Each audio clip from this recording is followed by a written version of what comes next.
At one point, the air hostess came to me and she was like, "Ma'am, are you okay?" And I was not okay. I was a sobbing mess. This is what happens when you read A Man's Search for Meaning on a Flight. Now, this incredible novel by Viktor Frankl, who was essentially an Australian psychologist, he was in a Nazi concentration camp for 3 whole years. And he says that the fundamental difference between people who survived and who didn't was hope. He developed something called logotherapy, which will essentially help you find your purpose in life, right? This is beautiful line. He who has a why to live can bear almost any how.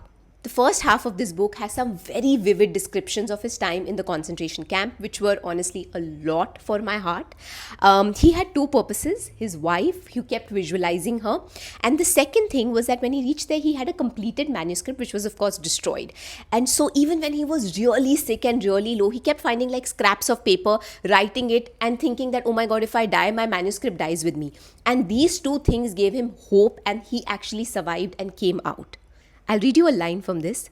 Everything can be taken away from a man, but one thing, the last of human freedoms, to choose one's attitude in any given set of circumstances, to choose one's own way.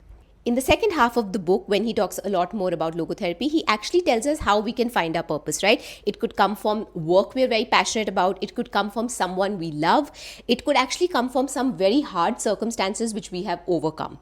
Now, whatever it is, read this book. It is a little bit heavy. It is going to make you think a lot, especially the first half. But it is a classic, and I don't know how I have waited so long to read it. Maybe it was just the time for me to find this book, or for this book to find me.